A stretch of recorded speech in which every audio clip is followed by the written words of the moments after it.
பேர் சந்தோஷமா இருக்கிறீங்க? எத்தனை பேர் ஆண்டவருடைய வார்த்தையை கேட்க ஆயத்தமா வந்திருக்கிறீங்க? ஆமென். நிச்சயமாய் நம்ம ஒவ்வொரு ஞாயிற்றுக்கிழமையும் வருவது எதற்காக? ஃப்ரெண்டை பார்க்கணும், இல்லை அக்கம் பக்கத்தில் ஐயோ இந்த வாரம் நடந்த கதையை நான் இன்னைக்கு எப்படியாவது சொல்லியே ஆகணும், இல்லைனா என் மண்டை வெடிச்சிடும்.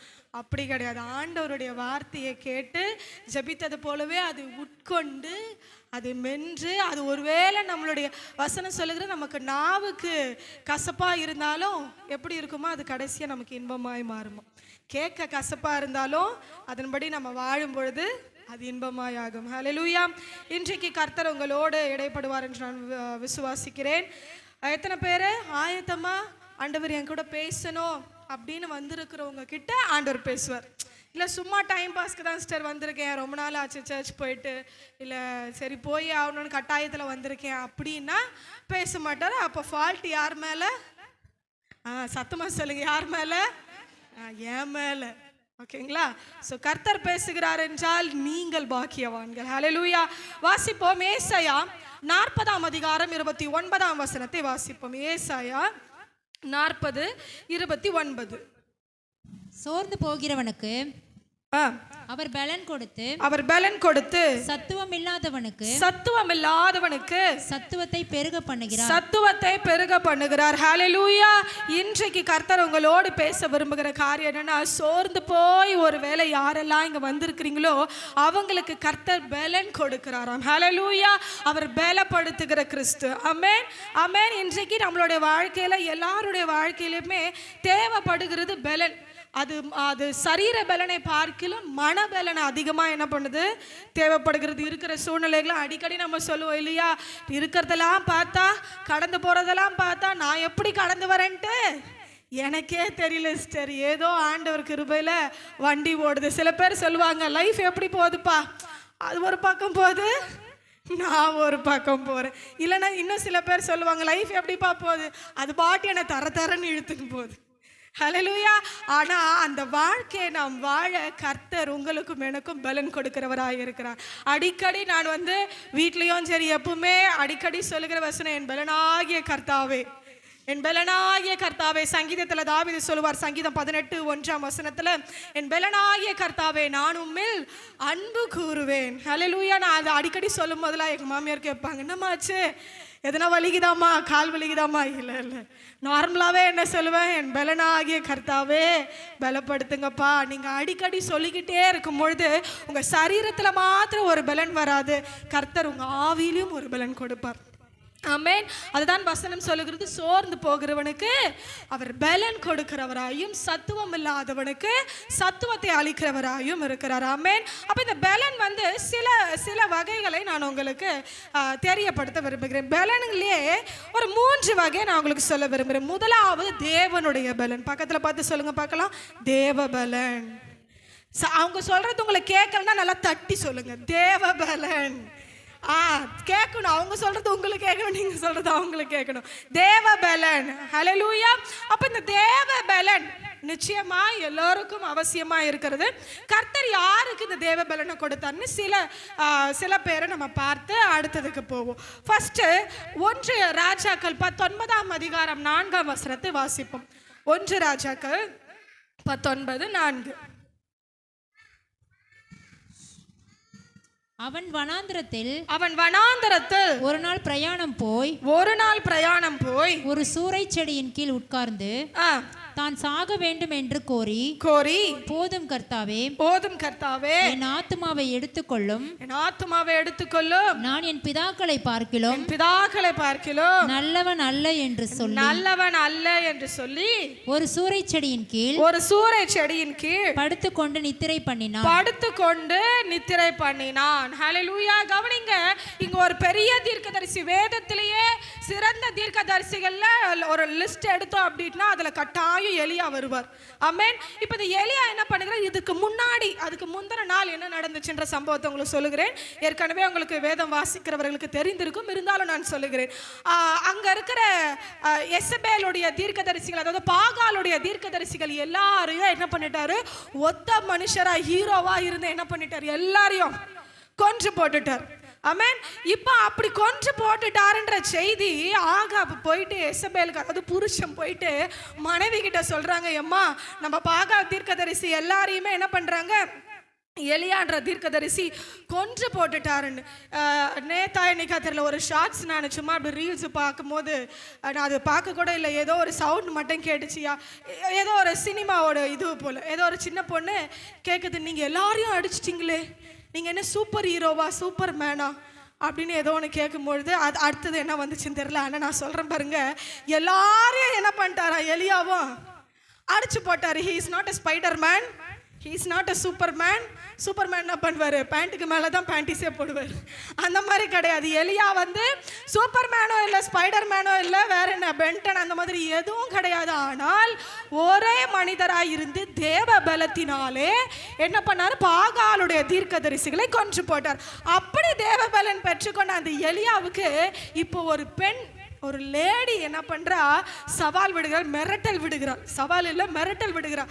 நாளைக்கு பாரு இந்த நேரத்தில் நீ இருக்க மாட்ட, உன்னை நான் என்ன பண்ணிடுவேன், காலி பண்ணிடுவேன். உடனே அவ்வளோ தீர்க்கதரிசிகளை, அவ்வளோ ஆண்களை ஒத்த மனிதராக இருந்து கொன்றவருக்கு இப்போ என்ன வந்துடுது, பயம் வந்துடுது.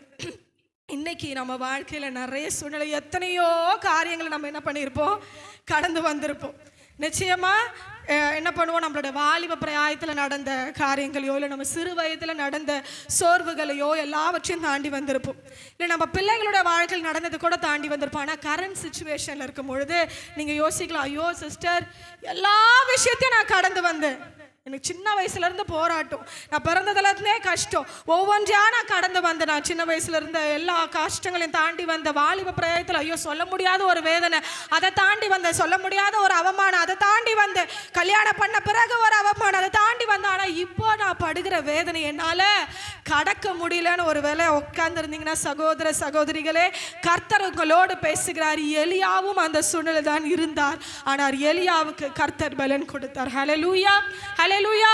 அத்தனை பாகால் தீர்க்கதரிசிகளை வெட்டின எலியா இப்போ அந்த பெண்ணோடைய ஒரு மிரட்டல் நிமித்தம் என்ன பண்றார், சூறை செடியின் கீழே போயிட்டு உட்கார்ந்துறார். உட்கார்ந்துட்டு ஒரு வார்த்தை சொல்லுகிறார். என்ன சொல்றாரு, போதும் கர்த்தாவே என் ஆத்மாவை எடுத்துக்கொள்ளும். எத்தனை பேர் இதை சொல்லியிருப்போம், ஆமென், எத்தனை பேர் சொல்லியிருப்போம், போதும் ஆண்டவரே, என்ன பண்ணுங்க, முடியலப்பா, என்ன சொல்லுவோம், கண்டிப்பா முடியலப்பா என்னால், இதோட எல்லாத்தையும் என்ன பண்ணிடுங்க, நிறுத்திடுங்க, இதுக்கு மேலே தாங்கிக் கொள்ள எனக்கு பலன் இல்லைன்னு சொல்லி வந்திருக்கிற அன்பு சகோதரிகளே சகோதரியே, நிச்சயமாய் கர்த்தர் உங்களோடு தான் பேசி கொண்டிருக்கிறார். நீங்கள் போதும் என்று சொன்னாலும் கர்த்தர் உங்களை பலப்படுத்த விரும்புகிறார். ஹல்லேலூயா, ஹல்லேலூயா. ஏனென்றால் அவள் பலப்படுத்துகிற கிறிஸ்து. ஆமென். போதும் கர்த்தாவே. அதுவும் இல்லாமல் கூட சேர்த்து ஒரு வார்த்தை சொல்ல, என் பிதாக்களை பார்க்கிலும் நான் நல்லவனா இல்லை, நம்ம நல்லவங்களா கெட்டவங்களான்ட்டு அந்த சூழ்நிலை தான் நமக்கே தெரியும். எப்பா பக்கத்து வீட்டுக்கிறவனை பார்க்கலும் நான் நல்லவன் இல்லைதான், எங்கள் அக்காவை பார்க்கலும் நான் நல்லவங்க இல்லைதான், என் தங்கச்சியை பார்க்கலும் என் அண்ணனை பார்க்கலும் என் குடும்பத்தாரை பார்க்கலும் நான் நல்லவன் இல்லைதான், என்னை விட்டுருங்கப்பா சாமி அப்படின்னு அப்போ எத்தனையோ பேர் சொன்னாலும் கூட எலியாவுக்கு என்ன நடந்ததுன்னு வாசிப்போம். அப்படியே தொடர்ந்து வாசிங்க. அப்பொழுது ஒரு தூதன் அவனை தட்டி எழுப்பி எழுந்திருந்து போஜனம் பண்ணு என்றான். அவன் விழித்து பார்க்கிற போது இதோ தழலில் சுடப்பட்ட அடையும் ஒரு பாத்திரத்தில் தண்ணீரும் அவன் தலைமாட்டில் இருந்தது. அப்பொழுது அவன் புசித்து குடித்து திரும்ப படுத்துக் கொண்டான். கர்த்தருடைய தூதன் திரும்ப இரண்டாம் தரம் வந்து அவனை தட்டி எழுப்பி எழுந்திருந்து போஜனம் பண்ணு, நீ பண்ண வேண்டிய பிரயாணம் வெகு தூரம் என்றான். கரங்களை தட்டி கர்த்தர் உங்களுக்கு சொல்லுகிறார், நீங்கள் வாழ வேண்டிய வாழ்க்கை இன்னும் வெகு தூரம், நீங்கள் பண்ண வேண்டிய பிரயாணம் இன்னும் வெகு தூரம். எல்லாமே முடிஞ்சிருச்சுன்னு இல்லைங்க சிஸ்டர்ஸ், நான் உங்களுக்கு சொல்றேன் பாருங்க, நீங்க நடக்க வேண்டிய காரியம் அநேகம் இருக்கு. ஆமென். பக்கத்துல கை கொடுத்து சொல்லுங்க பார்க்கலாம், நீங்கள் பண்ண வேண்டிய பிரயாணம் வெகு தூரம். இட் இஸ் நாட் எண்டட் அப். இன்னும் முடியல, எதுவும் இன்னும் முடியல. இன்னும் கம்மா போட்டு ஃபுல் ஸ்டாப் நீங்க வச்சிருந்தீங்கன்னா அந்த ஃபுல் ஸ்டாப் ஆண்டவர் கம்மாவா மாற்றி அடுத்த சென்டென்ஸ் எழுதுவார். ஹல்லேலூயா. என்ன இங்க சொல்லப்படுகிறதுனா, அவன் ஃபர்ஸ்ட் என்ன பண்றாங்க, ஒரு தூதன் வந்து போஜனத்தை கொடுத்து எழுந்திரு போஜனம் பண்ணுன்னு சொன்ன உடனே என்ன பண்ணிட்டாரு, போஜனம் பண்ணிட்டு படுத்துக்கிட்டாரு. நம்ம கூட என்ன பண்ணியிருப்போம், இந்த எலியாவின் சம்பவத்தை எத்தனையோ முறை கேட்டிருப்போம். ஆமென். யாராவது இன்னைக்கு தான் ஃபர்ஸ்ட் கேட்குறீங்களா? ஒருவேளை கேட்டாலும் நிச்சயமாய் கர்த்தர் உங்களோடு பேசுவார். நம்ம ஆனால் என்ன பண்ணுவோம், எலியாவின் சம்பவத்தை நிறைய முறை கேட்டிருப்போம், இல்லை சண்டே ஸ்கூலில் படிச்சிருப்போம். என்ன பண்ணுவாங்க, அதை கேட்டா எனக்கு இந்த கதை தெரியுமே, எனக்கு இந்த சம்பவம் தெரியுமே. அதே போல தான் எலியா என்ன பண்ணுறாரு, ஆண்டவருடைய வார்த்தையை புசிக்கும் பொழுது, அதாவது அந்த போஜனத்தை புசிக்கும் பொழுது first okay let it be, ஏதோ ஒன்று சோறு கிடைச்சா போதும், சாப்பாடு கிடைச்சா போதும் அப்படின்னு சொல்லிட்டு என்ன பண்ணிட்டாரு, மறுபடியும் படுத்து அதே சோர்விலே உட்கார்ந்து ஒரு முறை வார்த்தையை உட்கொண்ட நீங்கள் அந்த வார்த்தையின் வேல்யூ தெரியாம என்ன பண்ணியிருக்கலாம், ஒருவேளை அப்படியே மறுபடியும் சோர்ந்து போய், எங்க பாஸ்டர் மெசேஜ் கேட்டேன் கரெக்டு தான், ஆமாம் நீங்களும் தீர்க்க தரிசனமாக பயங்கரமாக வார்த்தைகளை சொன்னீங்க கரெக்டு தான், ஆனால் இங்கே ஒன்றும் மாறலையே. எப்படி மாறும், சாப்பிட்டு தூங்கினா எப்படி மாறும்? அதே போலதான் எலியா என்ன பண்ணார், வசனமாகிய அந்த போஜனத்தை உட்கொண்டது போல உட்கொண்டுட்டாரு. ஆனா அதை அசைவு போடாம என்ன பண்றாரு, இப்ப மறுபடியும் படுத்துட்டாரு. இப்ப மறுபடியும் என்ன ஆகுது, அதே சோர்வுல தான் இருக்கிறாரு, அதே சூழ்நிலை தான் இருக்கிறார். சூழ்நிலை மாறவில்லை, அவருக்கு பலன் வரவில்லை. திரும்ப கர்த்தர் ஒரு வாய்ப்பை கொடுக்கிறார். கர்த்தர் உங்களோடு பேசுகிறார், என் மகளே என் மகனே, கர்த்தர் உங்களுக்கு திரும்ப ஒரு வாய்ப்பை கொடுக்கிறார். ஹல்லேலூயா. அது என்ன வாய்ப்பு தெரியுமா, அவருடைய வார்த்தை தான். ஆமென். அந்த வார்த்தை உங்களோடு வரும்போது அதை பிடிச்சு கொண்டணும். ஆமென். ரெண்டாவது முறை அந்த வார்த்தையாகிய அந்த போஜனத்தை எலியாவுக்கு கொடுக்கப்படுகிறது, தூதன் கொடுக்கிறானா. அப்ப என்ன பண்றாரு, மறுபடியும் உட்கொள்றாரு. உட்கொண்டு என்ன பண்றாங்க பாருங்க, இரண்டாவது தரம் முதல்ல இருந்து படிங்க பார்க்கலாம். கர்த்தருடைய தூதன் திரும்ப இரண்டாம் தரம் வந்து அவனை தட்டி எழுப்பி எழுந்திருந்து போஜனம் பண்ணு, நீ பண்ண வேண்டிய பிரயாணம் வெகு தூரம் என்று ஒரு வார்த்தை எக்ஸ்ட்ரா சேர்த்து சொல்றாரு. ஃபர்ஸ்ட் டைம் வந்தாரு, அவரே தூதனே நினைச்சாரு, சாப்பிட்டு என்ன பண்ணுவாரு, ஏன்னா தீர்க்கதரிசி ஆயிடுச்சு, ஆண்டவரோடு பயங்கரமான ஒரு ரிலேஷன்ஷிப்ல இருந்தவராச்சு, இவன் என்ன பண்ணுவான், சாப்பிட்டு நடப்பான்னு பார்த்தா அவனுக்கு இருந்த சோர்வுல, அந்த தீர்க்கதரிசிக்கு இருந்த சோர்வுல படுத்து கொள்ளதான் திரும்ப தோணுச்சு தவிர திரும்ப நடக்க தோணல. அதனால ஆண்டவர் செகண்ட் டைம் ஒரு சான்ஸ் கொடுத்து ஒரு ரிமைண்டரும் கொடுக்கிறார். என்ன தெரியுமா, கர்த்தர் உங்களுக்கு ஒரு ரிமைண்ட் பண்றார். நீங்கள் வசனத்தை கேட்கறது மாத்திரம் அல்லாம கேட்டுட்டு அதன்படி நடக்க எழுந்திரு, போஜனம் பண்ணு, நீ பண்ண வேண்டிய பிரயாணம் வெகு தூரம். கர்த்தர் உங்களுக்கு மறுபடியும் ஞாபகப்படுத்துகிறார். It is not ended up, இது இன்னும் முடியல. உங்க வாழ்க்கையில நீங்க எந்த சூழ்நிலையில் நிற்கிறீர்களோ அதோடு முடிஞ்சிருச்சுன்னு ஒரு வேளை இன்னைக்கு நீங்க வந்திருந்தீங்கன்னா அது முடிவடையவில்லை.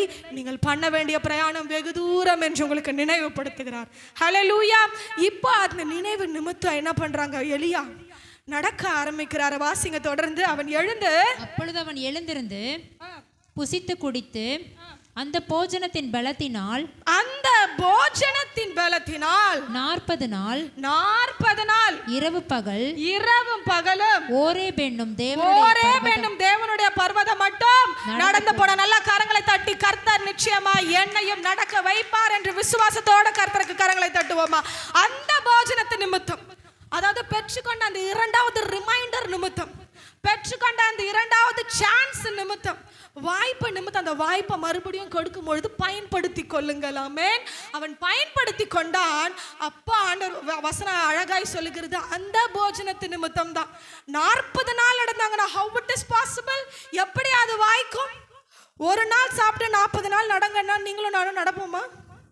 4 நிமிஷம் 4 கிலோமீட்டர் நடந்தாலும் என்ன ஆயிடும், அந்த சாப்பிட்ட ரொட்டியும் அது சிக்கன் கிரேவியா இருந்தாலும் மட்டன் கிரேவியா இருந்தாலும் செரிமானம் ஆயிடும். ஹல்லேலூயா. ஆனா அந்த இரண்டாவதாய் சாப்பிட்டாரு பாருங்க எலியா, அந்த போஜனத்து நிமித்தம் 40 நாள் டே அண்ட் நைட். எப்படியா, டே அண்ட் நைட். நடுவுல ஃபுட் வந்ததா, தூதன் வந்தாரா, இல்ல காக்கா வந்ததா அப்படின்னா யாரும் வரவில்லை. வந்ததா இங்கே குறிப்பிடப்படவில்லை. ஆமென். நடுவில் ஒரு வேளை அவர் சூப்பர் மார்க்கெட் போனாரு, சைடில் ஒரு 2 சாக்லேட்டு சாப்பிட்டாரு, மயக்கமாக இருந்தது அப்படின்ட்டுலாம் இங்கே என்ன ஆகலை, எழுதப்படவில்லை. அப்போ அந்த போஜனத்து நிமித்தம் 40 நாள் நடக்க வைத்தாராம். கர்த்தர் உங்களுக்கு சொல்லுகிறார், அவர் ஏற்கனவே சொன்னபடி நீங்கள் பண்ண வேண்டிய பிரயாணம் வெகு தூரம். இந்த 2வது சான்ஸ் ஆகிய இப்போ கர்த்தர் உங்களோடு பேசி கொண்டிருப்பார். ஆனால் அந்த வார்த்தையை பிடித்து கொள்ளுங்கள். அந்த வார்த்தையை நீங்க பிடிக்கிறீங்க பாருங்க, அந்த பிடிப்பு நிமித்தம் நீங்கள் பண்ண வேண்டிய பிரயாணம் வெகு தூரமாய் இருக்கும். அது 40 நாளோ 40 வருஷமோ உங்கள் வாழ்நாள் எல்லாம், அதாவது நீங்க எங்க போய் ரீச் ஆகணுமோ, உங்க டெஸ்டினேஷன் ரீச் பண்ற வரைக்கும் அது உங்களை பலப்படுத்தும். ஹல்லேலூயா. அதுதான் ஏசாயா 40:29 வாசித்தோம். அவர் சோர்ந்து போகிறவனுக்கு என்ன தருகிறார்? சத்தமா சொல்லுங்க.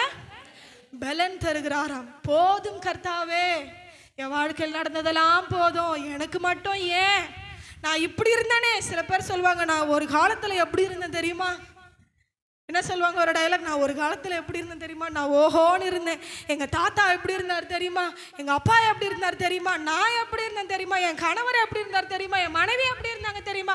அப்படி நிச்சயமாய் நம்ம சொல்லியிருப்போம். சொல்லனாலுமே நம்ம நினைவில் வந்திருக்கோம், சே ஒரு காலத்தில் நம்ம எப்படி இருந்தோம், நம்மளோட ஜெப வாழ்க்கை எப்படி இருந்துச்சு, நம்ம வேத வாசிப்பு எப்படி இருந்துச்சு, எனக்கும் ஆண்டவருக்கும் இருந்த உறவு எப்படி இருந்துச்சு. சில ஆவிக்குரியவர்களுக்கு அந்த ஏக்கம் இருக்கும், ஐயோ ஆண்டவருக்கும் எனக்கும் இருந்த உறவு எப்படிப்பட்டதா இருந்தது, ஆனா இப்போ எப்படி இருக்கு?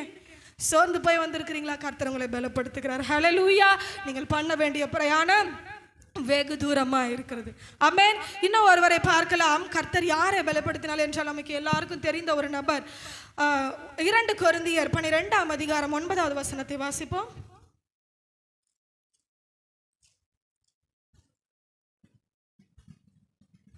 அதற்கு அவர், என் கிருபை உனக்கு போதும், பலவீனத்திலே என் பலன் பூரணமாய் விளங்கும் என்றார். பலவீனத்திலே என் பலன் பூரணமாய் விளங்கும். பூரணமாய் விளங்கும். இந்த வார்த்தை யாருக்கு சொல்லப்பட்டது? பவுலுக்கு சொல்லப்பட்டிருக்கிறது. பவுலுக்கு ஒரு பலவீனம் இருந்தது, கடைசி மட்டும் அந்த பலவீனம் இருந்தது. அப்ப இவருக்கு ஒரு சோர்வு வந்திருக்குமா? வந்திருக்காதா? என்ன ஆண்டவர், ஏன்னா வந்தது நிமித்தம் தான் என்ன பண்றாரு, நான் கர்த்தரிடத்தில் திரும்ப திரும்ப திரும்ப கேட்டது நிமித்தம் ஆண்டவர் எனக்கு சொன்ன பதில் என்ன? என் கிருபை உனக்கு போதும். முக்கியமான ஒரு வார்த்தை, உன் பலவீனத்தில், சத்தமா சொல்லுகிறவர்களுக்கு அப்படி ஆகும், உன் பலவீனத்தில் என் பலன் பூரணமாய் விளங்கும். அப்ப இந்த வார்த்தைக்கு என்ன வித்தியாசம் அப்படின்னா, ஆண்டவர் சொல்லல உன் பலவீனத்தை நான் எடுத்து போடுறேன். அதாவது எனக்கு ஒரு முள் கொடுக்கப்பட்டது. அந்த மேல் வசனத்தில் நீங்கள் வாசித்தீங்கன்னா தெரியும், எனக்கு ஒரு முள் கொடுக்கப்பட்டது. ஆண்டவரே, இந்த முள்ளை என்னிடத்திலிருந்து எடுத்து போட்டால் நல்லா இருக்குமே அப்படின்னு கேட்கும்பொழுது ஆண்டவர் சொல்லுகிறார், இந்த முள்ளை, அதாவது இதுக்கு டைரக்டான ஆன்சர் என்னன்னா, எடுக்க முடியாது தம்பி. அதுதான் டைரக்டான ஆன்சர். ஆமென். எத்தனை பேருக்கு விளங்குது? விளங்குறவங்க ஒரு ஹல்லேலூயா. அப்போ பாதி பேருக்கு விளங்கல நினைக்கிறேன். ஆண்டவரே, இது எனக்கு ஒரு பலவீனம் இருக்கிறது, எனக்கு ஒரு முள் இருக்கிறது, இந்த முள்ளை எனக்கு என்னை விட்டு விலகட்டும்னு சொல்லும் பொழுது ஆண்டவர் என்ன சொல்லியிருக்கணும்? ஓகே, அதாவது எஸ், அப்படி இல்லைன்னா நோ சொல்லியிருக்கணும். சரிப்பா, ஒன்று எடுக்கிறேன், இல்லை எடுக்க முடியாதுன்னு அப்படியே டைரக்டாக சொல்லியிருக்கணும். ஆனால் ஆண்டவர் இன்டைரக்டாக சொல்லுகிறார். என்னன்னா, பலவீனத்தில் பலன், என்னுடைய பலன் பூரணமாய் விளங்கும், which is the direct answer is no. புரியுதா? என்னால உன் பலவீனத்தை எடுக்க முடியாது. நீ என்ன பண்ணணும்? இப்படிதான் இருந்தாகணும். ஏன் தெரியுமா? அந்த பலவீனத்திலையும் என்னுடைய பலனை விளங்க செய்வேன். ஹல்லேலூயா.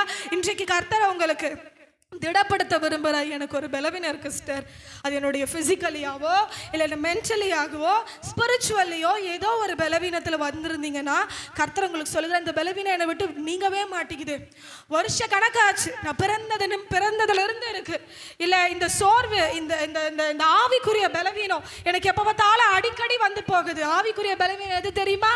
ஆவிக்குரிய பெருமை தான் ஆவிக்குரிய பலவீனம். அப்போ இது எனக்கு அடிக்கடி வந்து போகுது. எனக்கு மென்டலி எனக்கு நான் அடிக்கடி அப்செட் ஆகிறேன், எமோஷ்னலி நான் அப்செட் ஆகிறேன், எனக்கு இந்த பலவீனம் வந்து போகுது. ஆனால் என்னால் இதை மாற்ற முடியலன்னா அந்த பலவீனத்தில் கர்த்தர் உங்களை பலப்படுத்த விரும்புகிறார். ஹல்லேலூயா, ஹல்லேலூயா. இப்போ கூட பார்த்தீங்கன்னா மூச்சு வாங்க தான் பேசுகிறேன். ஆமென். கட்டாயம் ப்ரெக்னன்சி டைமில் என்ன இருக்கும்? ஒரு பலவீனம் இருக்கும்.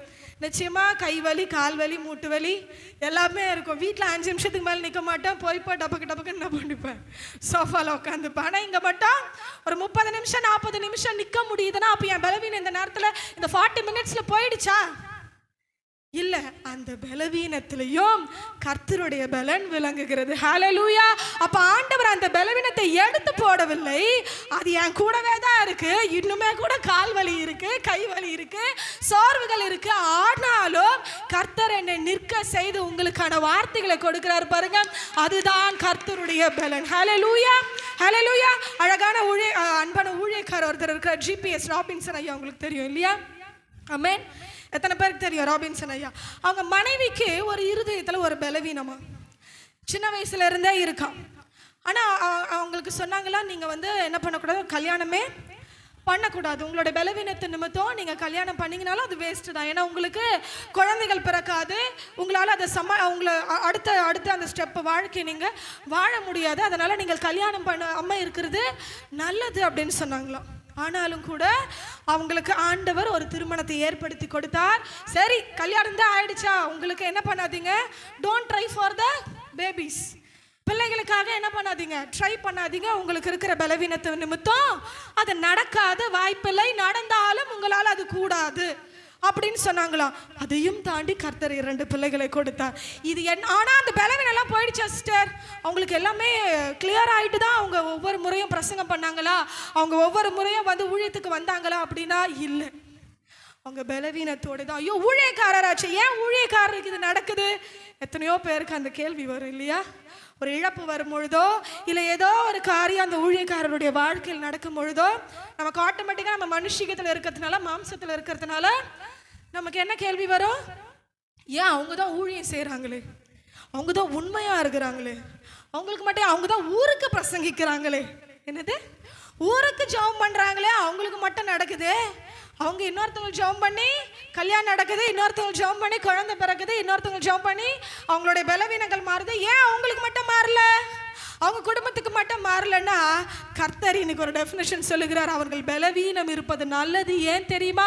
அந்த பலவீனத்தில் தேவ பலன் விளங்க செய்கிறவராய் இருக்கிறார்.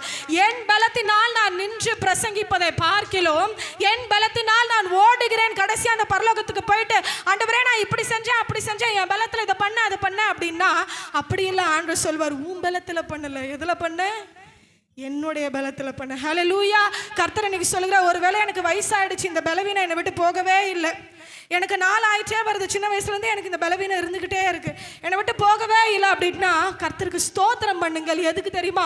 அந்த பலவீனத்தில் கர்த்தருடைய பலன் விளங்கும். ஹல்லேலூயா, ஹல்லேலூயா. என் பலவீனம் போகலன்னு இனிமே இன்னிலிருந்து நீங்கள் ஃபீல் பண்ணவே கூடாது. கர்த்தர் உங்களோட பேசி கொண்டிருக்கிறார், நான் உணர்ந்து கொண்டிருக்கிறேன். என் பலவீனம் போல நானும் எவ்வளோதான் ஜெபம் பண்ணுறது சிஸ்டர், நானும் எவ்வளோதான் ஃபாஸ்டிங் பண்ணுறது சிஸ்டர், நானும் எந்தெந்த சர்ச்சுக்கெல்லாம் போகிறது, மாற்றி இந்த பாஸ்டர் கிட்ட அந்த பாஸ்டர் கிட்ட, இந்த தீர்க்கதரிசி அந்த தீர்க்கதரிசின்னு ஒவ்வொருத்தர்கிட்ட போயிட்டு நான் ஒவ்வொரு முறையும் எத்தனை முறை நான் என் தலையை கொடுக்குறது சிஸ்டர்? No, stop it. ஆண்டவர் சொல்ற, ஸ்டாப் பண்ணுங்க. ஏன் தெரியுமா? அந்த பலவீனத்தில் கர்த்தருடைய பலன் விளங்க செய்ய போகிறார். ஹல்லேலூயா, ஹல்லேலூயா. அப்படி விளங்க செய்யும் பொழுதுதான் பவுலுடைய ஊழியம் பிரதானமாக இருந்தது. அது இன்றைக்கு வரைக்கும், இது வரைக்கும் புதிய ஏற்பாட்டில் பேதுருவா இருக்கட்டும், பிலிப்புவா இருக்கட்டும், யோவானா இருக்கட்டும், இப்படி கம்பேர் பண்ணி நம்ம பார்த்தா பவுல் தான் டாப்ல நிற்பார். எப்படிப்பட்டவர் அவர்? பலவீனம் உள்ளவர். ஹல்லேலூயா, ஹல்லேலூயா. முள் நல்லது. பக்கத்தில் சொல்லுங்க பார்க்கலாம். முள் நல்லது, உங்கள் பலவீனம் நல்லது. ஏன் தெரியுமா? கர்த்தருடைய பலன் அதில் விளங்கும். ஹல்லேலூயா, ஹல்லேலூயா. எனக்கு இது நடந்து, இது குத்திக்கிட்டே இருக்கு, ஆண்டவருக்கு தெரியும். குத்தலைன்னா நீயும் நானும் இங்கே இருக்க மாட்டோம். ஆமென், ஆமென். சுகபோகமான வாழ்க்கையா இருந்துச்சுன்னா நம்ம என்ன பண்ணுவோம்? இன்னைக்கு காலையில் ஒரு மெசேஜ் கேட்டே வந்தோம், அதில் அழகாக சொன்னார், ஆண்டவர் உங்களுக்கு ஆசீர்வாதம் கொடுக்கும்போது அச்சுன்னு போயிடக்கூடாதான். ஏன்னா நம்மளோட டென்ட் என்ன இருக்கணுமா? கூடாரம் ஸ்ட்ராங்காக இருக்கணுமா? அப்படி கூடாரத்தை ஸ்ட்ராங்காக நம்ம உள்ளே போட்டால் தான் ஆசீர்வாதம் வெயிட்டாக, அந்த காற்றோட வெயிட் படும்பொழுது அந்த டென்ட்டு நிற்குமா. இல்லைன்னா என்ன ஆகிடும்? ஆசீர்வாதம் கொடுக்குறாருன்னு சொல்லிட்டு அவ்வளோதான், ஆசீர்வாதத்தோட ஆசீர்வாதமா அப்படியே போயிடுவோம். அதனால ஆண்டவர் ஏதோ ஒரு முள், ஃபினான்ஷியல்லையோ இல்லை உங்கள் சரீரத்திலையோ இல்லை உங்கள் குடும்பத்திலையோ உங்கள் குடும்பத்தின் உறவுகளிலோ ஏதோ ஒருத்தவன் எனக்கு முள்ளாவே இருக்கிறான் சிஸ்டர், அந்த முள்ளை மட்டும், அந்த கொசுவை மட்டும் என்னால் நசுக்க முடியல அப்படின்னா கொசு கடிப்பது நல்லது. ஆமென். அந்த முள் உங்களுக்கும் எனக்கும் இருப்பது நல்லது. ஏனென்றால் அந்த பலவீனத்தில் கர்த்தருடைய பலன் விளங்கும். ஆமென், ஆமென். தேவ பலன் நமக்கு அவசியம். ஆமென். இரண்டாவது ஒரு பலனை பார்க்க போகிறோம். தேவ பலனுக்கு அடுத்து ஒரு சுய பலன். ஆமென். சுய பலன். அந்த சுய பலனை பார்ப்போம். நியாயாதிபதிகள் 6ஆம் அதிகாரம். அதாவது தேவனை சார்ந்த சுயபலன், தேவனை சாராத சுயபலன், அப்படி நம்ம புரிச்சுக்கலாம். நியாயாதிபதிகள் 6ஆம் அதிகாரம் 14ஆம் வசனத்தை வாசிங்க. அப்பொழுது கர்த்தர் அவனை நோக்கி பார்த்து உனக்கு இருக்கிற இந்த பலத்தோடே போ, இந்த பலத்தோட போ, நீ இஸ்ரவேலை மீதியானியரின் கைக்கு நீங்களாக்கி ரட்சிப்பார். ஹல்லேலூயா. கர்த்தர் இன்றைக்கு உங்களுக்கு தீர்க்க தரிசனமாய் ஒரு வார்த்தையை சொல்லுகிறார். உனக்கு இருக்கிற இந்த பலத்தோட போ. ஹல்லேலூயா, ஹல்லேலூயா. ஆண்டவரே, எனக்கு இவ்வளவுதான் பலன், இதுக்கு மேல எமோஷனலி என்னை தயவு செய்து என்ன பண்ணாதீங்க, என்னை டெஸ்ட் பண்ணாதீங்க, என்னால் முடியல அப்படின்னு கர்த்தர் உங்களுக்கு சொல்லுகிறார். உங்களுக்கு இருக்குது பாருங்க இந்த பலன், இவ்வளவுதான் முடியும்னு சொல்றீங்களே, அந்த பலன் போதும்னு சொல்லுகிறார். ஹல்லேலூயா. உங்களுக்கு இருக்கிற இந்த பலத்தோட போய் உங்கள் காரியத்தை நடப்பியுங்கள். நம்ம கூட என்ன பண்ணுவோம், ஒரு வேளை வீடு கட்ட பிளான் பண்ணுறவங்களோ இல்லை மேரேஜ் பண்ண பிளான் பண்ணுறவங்களுக்கோ கர்த்தர் சொல்லுகிறார் பாருங்க. நம்ம என்ன பண்ணுவோம், வீடு கட்டுறதுக்கு முன்னாடி அழகாக ஒரு பிளானை இன்ஜினியரிங் மாதிரி போடுறோமோ இல்லையோ, வரவு செலவுகளை என்ன பண்ணுவோம், கணக்கிடுவோம். வேதமே அதுதான் சொல்லுகிறது. வீடு கட்டுகிறவன் உட்கார்ந்து போகும் செலவை கணக்கு பார்க்க கடவன். அதே போல் நம்ம கணக்கு பார்த்தோன்னே இப்போ ஒரு 10 லட்ச ரூபாய் தேவைப்படுது. 10 லட்சம் நம்ம கிட்ட இல்லை. ஐயோ என்கிட்ட இல்லையே, 10 லட்சம் இருந்தால் தான் நான் வீடு கட்டவே ஸ்டார்ட் பண்ணுவேன் அப்படின்னா உங்களை மாதிரி என்ன மாதிரி முட்டாள் யாருமே இருக்க முடியாது. அப்போ எதை வச்சு நம்ம ஸ்டார்ட் பண்ணலாம்? ஒரு 1 லட்சமோ 2 லட்சமோ, நான் சொல்கிறேன் பாருங்க, ஒரு 10,000 இருந்தால் கூட முதல்ல அதுக்கு உண்டான கல்லையோ மண்ணையோ இல்லை பள்ளத்தையோ ஏற்படுத்தி வைக்கல. நான் வசனம் சொல்லுகிறது, உனக்கு இருக்கிற அந்த பலத்தோட போ. ஆண்டவரே 20,000 தான் இருக்குது, ஆனால் நான் வீடு கட்டணும்னு ஆசைப்படுறேன். ஸ்டார்ட் பண்ணுங்க. இதே வருஷத்தில் நீங்கள் முடிக்கலனாலும் 10 வருஷத்துக்குள்ள, 5 வருஷத்துக்குள்ள, 2 வருஷத்துக்குள்ள நிச்சயமாய் கர்த்தரை முடிக்க செய்வார். ஆமென். இவ்வளவுதான் இருக்கு. ஒருவேளை திருமணத்துக்கு தேவையான நீங்க கணக்கு போட்டு பாக்குறீங்க, அதுவும் ஒரு 8 லட்சம் செலவாகுது சிஸ்டர், ஒரு 7 லட்சம் செலவாகுதானே, என்கிட்ட இல்லைன்னு கல்யாணம் பண்ணாமே இருந்துருவோமா, இல்லை பிள்ளைங்களுக்கு கல்யாணம் பண்ணாமையே வச்சிருவோமா? மாட்டோம். நிச்சயமா என்ன பண்ணுவோம், எப்படியாவது இதை பிரட்டி அதை பிரட்டி இந்த நகையை வச்சு ஏதாவது ஒன்று பண்ணுவோம் இல்லைங்களா? அப்போ கர்த்தர் உங்களுக்கு சொல்லுகிறாரு, உங்களுக்கு இருக்கிற இந்த பலத்தோட நீங்க போய் என்னென்ன காரியங்களை நீங்கள் இவ்வளவுதான் ஆண்டவர் இருக்கு. அந்த விதவை நம்ம போன மெசேஜ்ல கேட்டிருப்போம், அந்த சாரிபாத்தின் விதவை இவ்வளவுதான் இருக்குன்னா கொஞ்சம் எண்ணெயோ கொஞ்சம் மாவும் தான் ஆண்டவர் எலியாவே இருக்குது அப்படின்னு சொல்லும் பொழுது அந்த கொஞ்சம் இருக்குன்னு அது சொல்றாங்க பாருங்க. அதுக்காக சோத்திரம். சில பேர் என்ன பண்ணுவாங்க, இருக்குன்னு சொல்லவே மாட்டாங்க. எப்போ பார்த்தாலும் பேங்க்ல என்னவோ இருக்கும், ஆனா என்ன பண்ணுவாங்க, ஒன்றும் இல்லை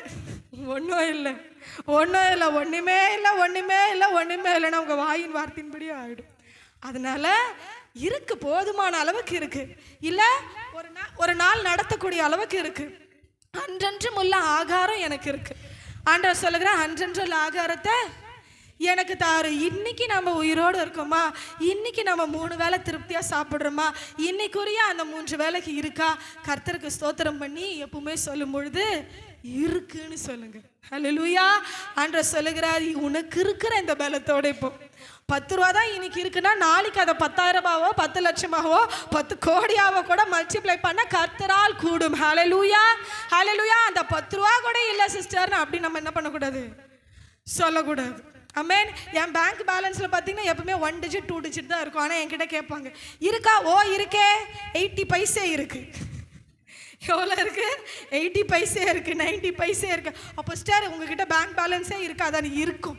எங்கே இருக்குமோ அங்கே வச்சுருப்பேன். ஹல்லேலூயா, ஹல்லேலூயா. உடனே யோசிப்பாங்க, ஐயோ அப்போ சிஸ்டருடைய சேலரிலாம் எங்கே போகுது?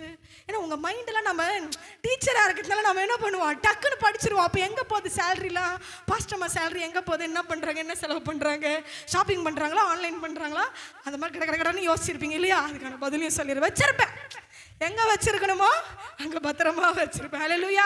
காசு நம்ம கையில் இருந்தால் தாங்க தலைவலி, இன்னொருத்தவங்க கிட்ட கொடுத்துட்டா நம்ம பாட்டு ஃப்ரீயாக இருக்கலாம். ஹல்லேலூயா.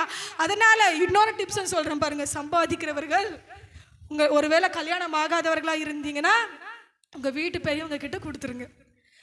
பெண்கள் ஒருவேளை சம்பாதிக்கிறவர்களாக இருந்தீங்கன்னா உங்கள் வீட்டு கணவர்கிட்ட கொடுத்துருங்க. கொடுத்துட்டிங்கன்னா நீங்கள் எப்படி இருக்கலாம், ஃப்ரீ பேர்டாக இருக்கலாம். அப்போ என்ன பண்ணலாம்? தைரியமா உப்பு இல்லை பப்பு இல்லைன்னு தாராளமாக அனுப்பலாம். ஆனால் நம்ம காசு வச்சுக்கிட்டு உப்பு இல்லைன்னு சொன்னால் என்ன பண்ணுவோம்? நீ தான் வச்சிருக்கே போய் வாங்கிக்கோ அப்படின்னு வாங்க இல்லையா? So these are all some tips. அதெல்லாம் என்ன பண்ணிக்கோங்க? ஃபாலோ பண்ணிக்கோங்க. ஓகே. ஸோ அப்போ ஆண்டவர் உங்களுக்கு என்ன சொல்லுகிறார் என்றால், உனக்கு இருக்கிற இந்த பலத்தோட போ.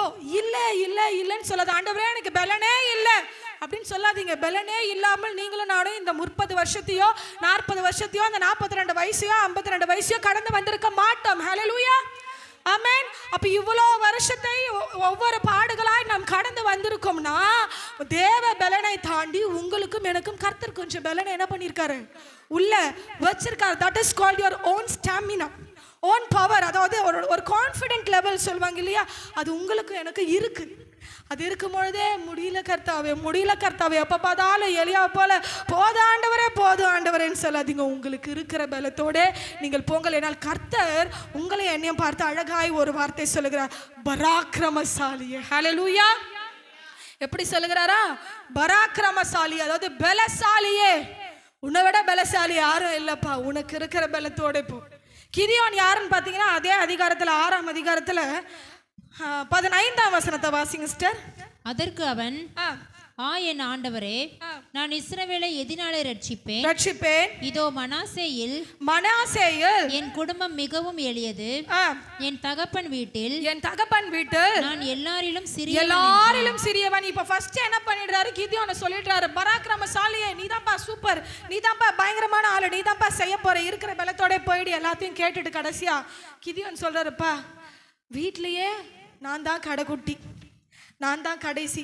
அதுவும் என்னுடைய வீட்டு குடும்பத்தார், அந்த குடும்பத்தாருடைய இனம் இருக்கு பாருங்க, அது மனாசேயின் குடும்பம். ரொம்ப ரொம்ப எளிதான ஒரு இனம். அந்த இனத்துல இருக்கிற என்னையாப்பா தெரிந்து கொண்டிருக்கிறீங்க அப்படின்னா ஆண்டவர் சொல்லுகிறார், உன்னை அனுப்புகிற உன் தேவனாகிய கர்த்தர் நானே. எந்த சூழ்நிலைக்குள்ள நீங்கள் போக பயப்படுகிறீர்களோ கர்த்தர் உங்களோட பேசுகிறார். அந்த சூழ்நிலைக்கு உள்ள நீங்க போங்க. அமேன், அமேன். ஐயோ, இது எனக்கு கொஞ்சம் போக பயமா இருக்கு சிஸ்டர். இந்த வேலையிலிருந்து இன்னொரு வேலை மாறுறதுக்கு கொஞ்சம் எனக்கு ஹெசிடேஷனா இருக்கு, எனக்கு பயமா இருக்கு. ஏன்னா இதை விட்டுட்டா எனக்கு இன்னொரு வேலை கிடைக்குமா, இல்லை இந்த வாழ்க்கை இப்படியே போயிட்டு இருக்கு, இல்லை என்னுடைய சூழ்நிலை இப்படியே மாறிட்டு இருக்கு, இந்த சூழ்நிலை நானே மாத்தலான்னு யோசித்தா இது நடக்குமா நடக்காதா அப்படின்னு ஒரு பயம் இருக்கு. அப்படின்னா புயலுக்குள்ள நீங்கள் போகும்பொழுதுதான் கர்த்தர் அந்த கடலின் மேல் நடந்து வருவதை பார்ப்பீர்கள். ஆமென், ஆமென். உங்களுடைய கப்பல் அலைமோதும் போதுதான் கர்த்தர் அந்த கடலின் மேல நடந்து உங்களுக்காய் உங்களை காப்பாற்ற உங்களை ரட்சிக்க வருவதை உங்கள் கண்கள் காணும். ஹல்லேலூயா. எத்தனை பேருக்கு விளங்குது இந்த சத்தியம்? ஐயோ, புயலுக்குள்ள நான் போக மாட்டேன், எனக்கு பயமா இருக்கு, இந்த சூழ்நிலையிலே நான் இருந்துக்கிறேன், இப்படியே நான் அடி வாங்கிக்கிறேன் அப்படின்னா இல்லை. உங்களுக்கு இருக்கிற இந்த பலத்தோட புயலா இருந்தாலும் அது அலைமோதுகிற கடலா இருந்தாலும் நீங்கள் பிரயாணம் பண்ண தொடங்கும் பொழுது உங்களுக்காக அந்த கடலின் மேல் நடக்கிற இயேசு கிறிஸ்துவை உங்கள் கண்கள் காணும். ஹல்லேலூயா, ஹல்லேலூயா. இப்படி தன்னுடைய சுயபலமாய் போனாலும் கூட தேவனை சார்ந்த சுயபலத்துல யார் இருந்தா? கிதியோன் இருந்தார். இப்போ தன்னுடைய சுயமான பலத்தை, அதாவது தேவனை சாராத சுயபலத்தை சார்ந்த ஒருவரை பார்க்கலாம். அதே நியாயாதிபதிகள் 15ஆம் அதிகாரம், மன்னியுங்கள், 16ஆம் அதிகாரம் 19ஆம் வசனத்திலிருந்து வாசிங்க. அவள் அவனை தன் மடியிலே நித்திரை செய்ய பண்ணி ஒருவனை அழைத்து அவன் தைலமயிரின் 7 ஜடைகளையும் சிறைப்பித்து அவனை சிறுமைப்படுத்த தொடங்கினாள். அவன் பலம் அவனை விட்டு நீங்கிற்று. அப்பொழுது அவள், சிம்சோனே, பெலிஸ்தர் உன்மேல் வந்துவிட்டார்கள் என்றாள். அவன் நித்திரை விட்டு விழித்து கர்த்தர் தன்னை விட்டு விலகினதை அறியாமல் எப்பொழுதும் போல உதறி போட்டு வெளியே போவேன் என்றான். நீங்க கவனிங்க, சிம்சோனை பற்றி நமக்கு எல்லாருக்கும் தெரியும், அவனுக்கும் தேவ பலன் தான் இருந்தது. ஆனால் இந்த 19ஆம் வசனத்தை நீங்கள் வாசிக்கும் பொழுது தெரியும், அவனுடைய பலன் அவனை விட்டு நீங்கிற்று. கடைசி வார்த்தை இருக்குது, அவன் பலம் அவனை விட்டு நீங்கிற்று. அந்த பலம் நீங்கியதை அறியாமல் தன் சுய பலத்தினால் என்ன பண்ண, நான் எப்பொழுதும் போல கர்த்தர் என் கூட தான் இருக்கிறார் நினைச்சிட்டு எப்பொழுதும் போல என்ன பண்ணிட்டான், எழுந்து எல்லாத்தையும் உதறி போட்டு எழுந்தானா. ஆனால் அவனால பெலிஸ்தரை அந்த நேரத்தில் மேற்கொள்ள முடியவில்லை. ஏன்?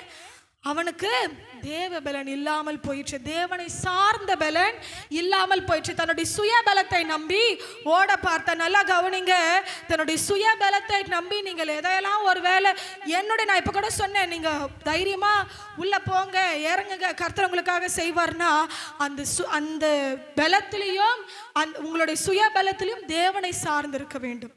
ஹல்லேலூயா, ஹல்லேலூயா. அந்த சுய பலத்திலையும் நீங்கள் தேவனை சார்ந்து இருக்க வேண்டும். அதான் வசனம் சொல்லுகிறது, உன் யோசனைகளை எல்லாம் கர்த்தரிடத்தில் ஒப்புவி, அப்பொழுது உன் காரியம் வாய்க்கும். ஹல்லேலூயா.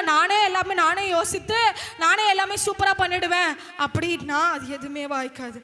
நீங்கள் கர்த்தரிடத்தில் ஒப்புவித்து அதை நடத்தும் பொழுது கிதியோனை போல கர்த்தரிடத்தில் ஒப்புவித்து, ஆண்டவரே நான் ஒன்றும் இல்லாத சிறுபூச்சியாக இருக்கிறேன், நீங்கள் ஆண்டவர்கிட்ட சரண்டர் ஆகிட்டு உங்களுக்கு இருக்கிற பலத்தில் நீங்கள் போகும்பொழுது அதில் ஒரு வெற்றியை காண்பீர்கள். ஆனால் ஆண்டவரையும் விட்டுட்டு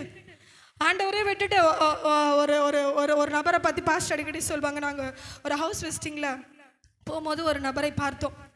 பயங்கர கிரேட்டஸ்ட் பிஸ்னஸ் மேன், பட் ஒரு கட்டத்தில் ஒரு பயங்கரமான லாஸ்.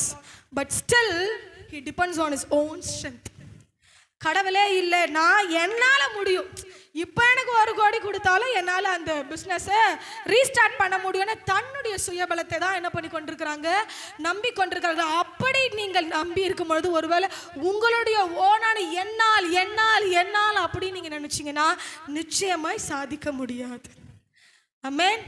நான் அல்ல, கிறிஸ்துவே என்னில் வாழ்கிறார். நான் அல்ல, கிறிஸ்துவே எனக்காய் எல்லாம் செயல்படுவார். நான் அல்ல. நான் சின்ன வயசில் எக்ஸாம் டைம்ஸ்லாம் 10th 12th எக்ஸாம்லாம் நான் ப்ரேயர் பண்ணுவேன்ப்பா, படிக்க வேண்டியதெல்லாம் படிச்சிட்டேன், எக்ஸாம் யார் தான் எழுதணும், நீங்கள் எழுதுங்கப்பா அப்படின்னு சொல்ல சில சமயம் யோசிச்சு பார்ப்பேன், இது என்ன காமெடியான ப்ரேயராக இருக்கு, ஆண்டவர் அப்படியே எக்ஸாம் எழுதுவார். சரி, நம்ம அப்படியே ஜெபம் பண்ணுவோம். இதுதான் வசனம் சொல்லுகிறது, குதிரை யுத்த நாளுக்கு ஆயத்தமாக்கப்படும், ஆனால் ஜெயமா யாரால் தான் வரணும், கர்த்தரால் தான் வரணும். ஏன்னா ஒருவேளை திருத்துற டீச்சர் எத்தனா மூட் அப்செட்டாக இருந்தாங்கன்னா உங்கள் பேப்பரும் என் பேப்பரும் க்ளோஸ்.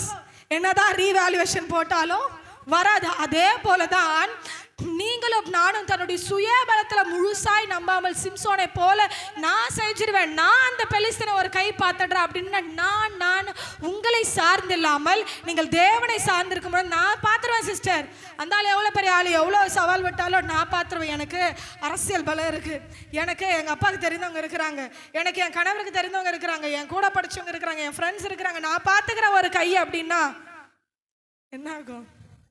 ஒன்றும் முடியாது. ஆமென். ஒரே வார்த்தையா, என் சார்பில் நிற்கிறவர் கர்த்தர் என் வலது பாரிசத்தில் நிற்கிறபடினால் நான் அசைக்கப்படுவதில்லை. அப்படி நீங்க சொல்லி பாருங்க, நிச்சயமாய் நீங்கள் அசைக்கப்படுவதில்லை. ஆமென், ஆமென். மனுஷனை சார்ந்து என்ன இப்படி பண்ணிடுவானா அப்படி பண்ணிடுவானா அப்படின்னா நிச்சயமாய் நம்மளுடைய வீடு மண்மேல கட்டினது போல அசையும். ஆனால் கர்த்தர் என் வலது பாரிசத்தில் இருக்கிறார். அவ்வளோ பெரிய ஆள் என்கிட்ட இருக்கும் பொழுது யார் எதை பண்ணாலும் எங்கள் மாமியார் அடிக்கடி சொல்லுவாங்க, எவன் வந்தாலும் என் அப்பா என் கூட இருக்கிறாங்க. யாரு? என் அப்பா என் கூட இருக்கிறாரு, அதனால யாரும் என்னை எதுவும் பண்ண முடியாது. நிச்சயமான ஒரு வார்த்தை அது. நிச்சயமாய் உங்களோட இருதயத்திலும் என் இருதயத்திலும் நீங்கள் எவ்வளோ பெரிய ஸ்டடீஸில் இருந்தாலும் எவ்வளோ பெரிய ஒர்க்கில் இருந்தாலும், even you are an IT person, even you are a doctor or engineer or நீங்கள் ஒரு பெரிய ஒரு பதவியில் அரசியல் பதவியில் எதில் இருந்தாலும் நான் சொல்கிறேன், நீங்கள் 50,000 சம்பாதிக்கிறீங்களோ 60,000 சம்பாதிக்கிறீங்களோ 1 லட்சம் சம்பாதிக்கிறீங்களோ 2 லட்சமோ 3 லட்சமோ எத்தனை லட்சங்கள் சம்பாதித்தாலும் கர்த்தருடைய பலன் இருந்தாலொழிய நீங்களும் நான் சுயமாய் செயல்பட முடியாது. கவனிச்சு பாருங்க, நீங்க இத்தனை லட்சம் சம்பாதிக்கிறீங்க, ஒரே நாள் நைட்ல கை காலுக்கு எத்தனை ஆச்சுன்னா அடுத்த நாள் அந்த வேலைக்கு போக முடியுமா? அப்ப என்னால எல்லாம் முடிஞ்சிருன்னு சொல்ல முடியுமா? நோ. ஸோ அதனால நீங்கள் சுயபலன் தான் தேவனை சார்ந்த சுயபலமாய் இருக்கணும். ஹல்லேலூயா. நான் செய்வேன், என்னால முடியும். எப்படி சொல்லணும்? என்னை பலப்படுத்துகிற கிறிஸ்துவினால எல்லாவற்றையும் செய்ய எனக்கு பலன் உண்டு. அப்படி சொல்லணும். அந்த ஃபர்ஸ்ட் பார்ட்டை மட்டும் விட்டுட்டு நான் எல்லாவற்றையும் செய்ய எனக்கு பலன் உண்டு, எல்லாவற்றையும் செய்ய பலன் உண்டுன்னா அந்த பலனை ஆண்டவர் தட்டி தூக்கிட்டாருன்னா முடிஞ்சிருச்சு. ஹல்லேலூயா. அதனால என்னை பலப்படுத்துகிற கிறிஸ்துவினாலே கர்த்தர் இன்றைக்கு உங்களோட இடைப்படுகிறார். உங்களை பலப்படுத்துகிற கிறிஸ்து உண்டு. சுயமான பலனாக இருந்தாலும் அது தேவனை சார்ந்த பலனாக இருக்க வேண்டும். கடைசியா ஒரே ஒரு பலன், ஒரே ஒரு நபரை குறித்து நம்ம பார்த்துட்டு முடிக்கலாம். மனுஷ பலன். மனுஷ பலனா அது நமக்கு அவசியமாக இருக்கிறதானா? நிச்சயமாய் நமக்கு அவசியம். இப்போ கூட சொன்னீங்களா சிஸ்டர், என்ன சிஸ்டர் மாற்றி மாற்றி புயலுக்குள்ளே போன்றீங்க, கடைசியில் போகாதுன்றீங்க, மனுஷ பலம் தேவைன்றீங்க, இப்போ தேவையில்லைன்றீங்க. கவனிங்க, யாத்திராகமம் 17ஆம் அதிகாரம் 11 வாசிங்க. யாத்திராகமம் 17:11. மோசே தன் கையை ஏறெடுத்திருக்கையில் இஸ்ரவேலர் மேற்கொண்டார்கள். அவன் தன் கையை தாழ விடுகையில் அமலேக்கு மேற்கொண்டான். மோசேயின் கைகள் அசந்து போயிற்று. அப்பொழுது அவர்கள் ஒரு கல்லை கொண்டு வந்து அவன் கீழே வைத்தார்கள். அதின் மேல் உட்கார்ந்தான்.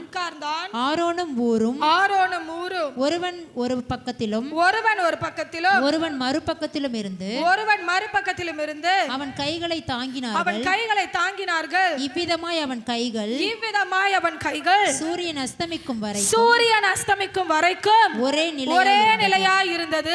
யோசுவா அமலேக்கையும் அவன் ஜனங்களையும் பட்டய கருக்கினாலே முறியடித்தான். பின்பு கர்த்தர் மோசேயை நோக்கி, இதை நினைவு கூறும்படி நீ ஒரு புஸ்தகத்தில் எழுதி யோசுவாவின் செவிகள் கேட்கும்படி வாசி. அமலேக்கை வானத்தின் கீழெங்கும் இராதபடிக்கு நாசம் பண்ணுவேன் என்றான். அப்போ மோசே ஒரு பலிபீடத்தை கட்டி அதற்கு யெகோவா நிசி என்று பெயரிட்டான். கர்த்தர் இன்று உங்களுக்கு வெற்றி தருகிறவரா இருக்கிறார். ஹல்லேலூயா. எந்த காரியத்தில் இது தோல்வியா போய் முடிஞ்சிருமோ, நான் வெட்கப்பட்டுருவனோ அப்படின்னா, இது தீர்க்க தரிசனமான ஒரு வார்த்தை. கர்த்தர் உங்களோடு பேசுகிறார். அவர் உங்களோடு இருக்கும்போது அவர் யெகோவா நிசியா இருக்கிறார். அவர் வெற்றி தருகிறவரா இருக்கிறார். ஹல்லேலூயா. இதுல என்ன ஸ்டார் மனுஷ பலன் அப்படின்னா, ஒரு ஊழியக்காரன் சோர்ந்து போகிற பொழுது ஆரோனும் ஊர் என்பவனும் அந்த ஊழியக்காரரின் கைகளை என்ன பண்ணுகிறாங்க? தளர விடாமல் அதை தாங்கி பிடிக்கிறார்கள். அல்லேலூயா. இன்றைக்கு கர்த்தர் உங்களோடு இன்னொரு தீர்க்க தரிசனமான வார்த்தை சொல்லுகிற. என்ன தெரியுமா? இன்றைக்கு கர்த்தர் உங்களுக்கு மனுஷ தயவுகளை இந்த வாரத்தில் ஏற்படுத்த போகிறார். அல்லேலூயா. மனுஷ தயவுகளை இந்த மாதத்தில் ஏற்படுத்த போகிறார். எதற்கெல்லாம் ஐயோ இவங்க கொஞ்சம் ஹெல்ப் பண்ணா நல்லா இருக்குமே, அது கேட்டு பார்த்தாச்சு, இதுக்கு மேல கேட்க முடியல, கஷ்டமா இருக்கு அப்படின்னா, இதுக்கு மேல அங்க போய் நிக்காதீங்க, ஆண்டவர் சமூகத்தில் போய் நில்லுங்க. அப்படி போய் நிற்கும் பொழுது கர்த்தர் உங்களுக்கு மனுஷ தயவை ஏற்படுத்துவார். எஸ்தருக்கு மனுஷ தயவு தான் உண்டாயிற்று. எத்தனையோ பெண்களை அகஸ்வேருக்காக அங்கே என்ன பண்ணாங்க? கூட்டி அங்கே எத்தனையோ மாதங்களாய் அவர்களை அழகுபடுத்துவதற்காக வைத்திருந்தார்கள். ஆனால் எஸ்தருக்கு மாத்திரம்தான் அகஸ்வேருவின் கண்களில் தயவு கிடைத்தது. அவ்வளோ பெண்களில் எஸ்தர் அவ்வளோ அழகா இருந்தாளா அப்படின்னா, அந்த அழகை பார்க்கலும் தேவனுடைய கண்களில் அவருக்கு கிருபை கிடைத்தது, தயவு கிடைத்தது. அந்த தயவு அப்படியே மனுஷிக தயவாயும் மாறிற்று. கர்த்தர் உங்களோடு பேசுகிறார். எந்த காரியத்தில் இவங்க எனக்கு ஹெல்ப் பண்ணால் நல்லாயிருக்கும், அவங்க எனக்கு ஹெல்ப் பண்ணால் நல்லாயிருக்கும்னு யோசிக்கிறீங்களோ, கர்த்தர் உங்களுக்கு மனுஷ தயவுகளை இந்த மாதத்தில், வருகிற மாதத்தில், இன்னும் இருக்கிற அந்த 4 மாதத்தில் கர்த்தர் உங்களுக்கு ஏற்படுத்தி தரப்போகிறார். அது நிமித்தம் உங்களுக்கு ஒரு ஆசீர்வாதம் உண்டாக போகிறது. ஆமென். ஒருவேளை என்னோட சொத்து காரியங்கள் வரல, அப்படியே தடைப்பட்டு இருக்கு, என்னால் அரசியலையும் போய் நிற்க முடியல, எனக்குன்னு உதவி செய்ய யாரும் இல்லைன்னா, கர்த்தர் உங்களோட தீர்க்க தரிசனமாக பேசுகிறார். ஏதோ ஒரு மனுஷ தயவு உங்களுக்கு உண்டாக போகிறது. யாருக்கு தெரியும்? அந்த ஆப்போசிட் பர்சனே என்ன பண்ணலாம்? மனசு மாறி எதுக்குப்பா நமக்குள்ள சண்டை, நாம் சகோதரர்கள், ஆபிரகாமும் லோத்தும் சொன்ன மாதிரி நாம் சகோதரர்கள் அப்படின்னு சொல்லி அழகாய் சமாதானமாய் அது முடித்துக் கொள்வார்கள். ஹல்லேலூயா. விசுவாசிக்கிறவர்களுக்கு அப்படியே ஆகும். ஆமென். இப்போ மோசேயோட கைகள் தளர்ந்து போன போது ஆரோனும் ஊரும் தாங்குகிறார்கள். அப்ப தாங்கும் பொழுது அவனுடைய கை என்ன ஆகுது? தளர விடாமல் நிற்கும் பொழுது அமலேக்கியர்களை என்ன பண்றாங்க? இஸ்ரவேல் ஜனங்கள் மேற்கொள்ளுகிறார்கள். ஆமென். உங்களுக்கு ஆண்டவர் தயவு செய்வார். அதே போல நீங்களும் மற்றவர்களின் கைகள் தளரும் பொழுது அவர்களுக்கு பலனாய் இருக்க வேண்டும். ஆமென். எத்தனை பேருக்கு விளங்குது? எனக்கு மட்டும் வந்தா போதும், எனக்கு மட்டும் வந்தா போதும் இல்லை, எனக்கு மட்டும் ஆசீர்வாதம் வந்தா போதுன்னு இல்லை, நீங்களும் மற்றவர்களுக்கு ஆசீர்வாதமாக இருக்கணும். அதுதாங்க உண்மையான பிளஸ்ஸிங். வாழ்க்கையில் எனக்கு மட்டும் நான் ஆசீர்வாதமாக இருக்கணும், நான் வீடு கட்டணும், நான் நல்லா காரு பங்களா அது இதுன்னு வச்சு வாழணும், நான் ஓஹோன்னு வாழணும் அப்படின்றது நல்லது, கர்த்தர் செய்வார். ஆனால் இன்னொரு ஆசை உங்களுக்குள்ள நான் விதைக்கிறேன் பாருங்க, என்னால் இன்னொருத்தவங்க நல்லா இருக்கணும். ஆமென் ஆமென். அவங்க நல்லா இருக்கும்பொழுது என் பேரை சொல்லணும் அப்படின்னு சொல்லி என்ன பண்ணுங்க, இன்னிலிருந்து ஜெபியுங்கள். இன்னிலிருந்து அதற்காக உங்களுடைய குணாதிசயங்களையும் உங்களுடைய வாழ்க்கை பழக்கங்களையும் மாற்றுங்கள். ஹல்லேலூயா. அப்படிதான் நீங்கள் உங்களுக்கு எப்படி மனுஷ தயவு வருவது நான் வரப்போகிறதுன்னு சொல்லும் பொழுது சந்தோஷப்பட்டீர்களோ, அதே போல நீங்களும் மற்றவர்களுக்கு தயவு செய்ய வேண்டும். ஹல்லேலூயா. அதாவது கைகள் தளரும் பொழுது, விசேஷமா இந்த இடத்துல ஒரு ஊழியக்காரரின் கை தளரும் பொழுது என்ன பண்றாங்க, ஆரோனும் ஊரும் கை தளர விடாமல் பார்த்து கொள்கிறார்கள். அது எவ்வளோ பெரிய ஆசீர்வாதம் தெரியுமா? அப்போ ஒருவேளை ஊழியம் செய்ய உங்களுக்கு வாஞ்சை இல்லை ஊழியம் செய்ய முடியலன்னா கர்த்தர் உங்களுக்கு ஞாபகப்படுத்துகிறார். பாஸ்டர் எத்தனையோ முறைனா ஆண்டு கிருபையில் நம்ம சபையில் இப்போ ட்ராக்ஸ் ஊழியம் புதுசாக ஆரம்பிக்கிறோம். ஸோ ஆரம்பித்து போயிட்டுருக்கு. என்னால் ஊழியம் செய்ய முடியல, எனக்கு பாஸ்டருக்கு சப்போர்ட் பண்ணணும்னு ஆசை தான். அதாவது இந்த 1000 நபர் எப்போ நம்ம சபைக்கு வருவாங்கன்ட்டு அந்த ஏக்கம் மட்டும் இருக்கு சிஸ்டர். பட் ஆனால் நான் எதுவும் பண்ண மாட்டேன் அப்படின்னா நோ. பாஸ்டர் கூட இருந்தால் அந்த கை தளரும் பொழுது, ஐயோ சொல்கிறாரு பார்த்தீங்களா, என்னால் போயிட்டு ரிட்டனு என்ன பண்ண முடியல, வர்றது கஷ்டமாக இருக்குது, ஒய்ஃப் வச்சுட்டு வர்றது கஷ்டமாக இருக்குது. இல்லை உண்மையாக கொஞ்சம் யோசிச்சு பாருங்கள், அப் அண்ட் டவுன் சேர்த்து நியர்லி 70 to 75 கிலோமீட்டர்ஸ் எங்களுக்கு வருது. அப்போது போயிட்டு ரிட்டர்ன் வந்துட்டு மறுபடியும் வண்டியிலையோ மறுபடியும் கார்லேயோ அப்படி இப்படி மாற்றி வரும்பொழுது கொஞ்சம் physically, I'm saying not in spiritually, physically சொல்லுகிறபடியே கைகள் தளரும், கால்கள் என்ன ஆகுது தளரும். ஏன்னா மாம்சத்தில் தான் இருக்கும். பாஸ்டனாலும் அப்படியே ஆவியில் இருப்பார், ஆவியிலே நடப்பார், எப்படி இருந்தாலும் வந்துடுவார் அப்படின்னா இல்லை, மாம்சத்தில் தான் இருக்கும். அப்போ மாம்சத்தில் இருக்கும்போது பாஸ்டர் டோன்ட் வரி பாஸ்டர், நாங்கள் போகிறோம் ஊழியத்துக்கு, நீங்கள் கவலைப்படாதீங்க. ஆனால் அப்படி தான் போன வாரம் போயிருக்கிறீங்க, அதற்காக நான் கர்த்தரை மனதார ஸ்தோத்திரிக்கிறேன். இன்னும் தொடர்ந்து நீங்கள் பாஸ்டருடைய கைகளையோ ஊழியக்காரன் கைகளையோ தளர விடாமல் நீங்கள் தாங்கும் பொழுது, ஊழியத்தில் தாங்கும் பொழுது, இல்லை மற்ற எல்லா காரியத்திலையும் சோர்ந்து போகும் பொழுது அது தாங்கும் பொழுது நிச்சயமாய் அதற்குரிய ஆசீர்வாதத்தை கர்த்தர் உங்களுக்கு தருவார். ஆமென். ஏன்னா அதற்குரிய ஆசீர்வாதம் இங்கே என்னவா கிடைச்சதுன்னா, அமலேக்கியர்கள் மேற்கொண்டார்கள், மோசே மட்டுமா சுதந்தரித்து கொண்டான்? என்ன மோசே மட்டுமா சுதந்தரித்து கொண்டான்? இல்லை, மோசே கூட சேர்ந்து இருந்த இஸ்ரவேல் ஜனங்களும் சுதந்தரித்து கொண்டார்கள். அதற்கு காரணமாய் அந்த ஆரோனும் ஊரும் ஒரு பெரிய காரணமாக இருந்தார்கள். அப்போ நம் சபையின் ஆசீர்வாதத்துக்கு நாம் சுதந்தரிக்க போகிற அந்த 1000 ஆத்துமாக்களாக இருக்கட்டும், இல்லை அதற்கு மேற்பட்ட ஆத்துமாக்களாக இருக்கட்டும், அதற்குரிய பங்கு இன்னைக்கு கூட அப்பா சொன்னார், ஆத்துமாக்களை ஆயத்தப்படுத்துகிறவனுக்கு ஒரு கிரீடம் உண்டு. வசனம் சொல்லுகிறது, ஆத்துமாக்களை ஆதாயப்படுத்துகிறவன் ஞானம் உள்ளவன், அவன் நட்சத்திரங்களை போல இருப்பானாம். அப்போ நீங்களும் அந்த நட்சத்திரங்களை போல இருக்கணும். அப்படின்னா நீங்கள் கைகளை தளர விடாமல் ஒவ்வொரு முறையும் ஊழியத்திலும் சரி இல்லை மற்ற காரியத்திலும் சரி நீங்கள் உதவியாய் எங்களுக்கு இருக்கும் பொழுது, ஊழியக்காரர்களுக்கு இருக்கும் பொழுது நிச்சயமாய் அதற்கேற்ற பிரதிபலனை கர்த்தர் உங்களுக்கும் எனக்கும் தர வல்லவராக இருக்கிறார். ஹல்லேலூயா ஹல்லேலூயா. நிச்சயமாக எதெல்லாம் ஆண்டவர் உங்களுக்கு ஊழியக்காரருக்கு சப்போர்ட் பண்ணணும்ட்டு ஏவுகிறாரோ அது ஊழியமாக இருக்கலாம், இன்னும் பல காரியங்கள் இருக்கலாம். இன்னும் பல காரியங்களை என்ன சொல்கிறீங்கன்னா ஜெபியுங்கள், கர்த்தர் உங்களுக்கு வெளிப்படுத்துவார். ஹல்லேலூயா. ஃபிசிக்கலி இருக்கலாம், இல்லை எங்களுக்கு ஒரு எல்லா சப்போர்ட்டும் வேணால் ஜப குறிப்புகள். நேற்று கூட நான் கவனித்தேன், சனிக்கிழமை ஜெபம் பண்ணிட்டு இருக்கிறீங்க, எங்களுக்கு மியூசிக்கு ஆண்டவரே எங்களுக்கு ஆட்களை கொடுங்க, ஊழியம் செய்ய கூட சேர்ந்து ஊழியம் செய்ய எங்களுக்கு ஆட்களை கொடுங்க. எதனா ஒட்டினா இப்போ டிவி ஆப்ரேட் பண்ணுறதுக்கோ பிஎஸ்டம் ஆப்ரேட் பண்ணுறதுக்கோ பெரிய பெரிய சபைகள்லாம் நீங்கள் பார்த்தீங்கன்னா ஒவ்வொன்றுத்துக்கும் ஒவ்வொரு நபர் இருப்பாங்க. டிவி ஆப்ரேட்டருக்கு ஒருத்தர் இருப்பாங்க, கேமரா ஆப்ரேட்டருக்கு ஒருத்தர் இருப்பாங்க, பிஎஸ் சிஸ்டம்க்கு தனியாக இருப்பாங்க, மியூசிக் தனியாக இருப்பாங்க, எதனா ஒன்று அப்படின்னா வண்டி எடுத்துன்னு ஓடுறதுக்கு ஒரு ஆள் தனியாக இருப்பாங்க. இப்போ எல்லாத்துக்குமே ஒரு ஆள் இருப்பாங்க. அப்போது இந்த மாதிரி இருக்கும் பொழுது நீங்கள் என்ன பண்ணணும், கேட்கணும், ஆண்டவரே எதில் நான் சப்போர்ட் பண்ணணும் அப்படின்னு சொல்லி நீங்கள் கேட்கும்பொழுது நிச்சயமாய் கர்த்தர் மனுஷ தயவை உங்களுக்கும் ஏற்படுத்துவார். நீங்களும் பிறருக்கு மனுஷ பலனாய் இருப்பதற்கு உங்களையும் ஆசீர்வதிப்பார். ஹல்லேலூயா. அப்போ நாம் வாசித்தபடியே சோர்ந்து போகிறவனுக்கு அவர் பலனை தருகிறவராய் இருக்கிறார். நிச்சயமாய் சொல்லுகிறேன், இன்றைக்கு எந்தெந்த காரியத்தெல்லாம் சோர்ந்து போய் வந்திருக்கிறீங்களோ கர்த்தர் நிச்சயமாய் பலனை தந்து அனுப்பார். எத்தனை பேருக்கு இந்த வார்த்தை பலப்படுத்தி இருக்கிறது? ஒரு ஆமேன் சொல்லுங்க பார்க்கலாம். ஆமேன் ஆமேன். நிச்சயமாய் உங்கள் பலவீனத்தில் அவர் பலன் விளங்க செய்வார். நீங்களும் மனுஷ பலனாய் மற்றவர்களுக்கு இருக்கவும் செய்வார். ஹல்லேலூயா ஹல்லேலூயா. அப்படியே கண்களை மூடலாமா?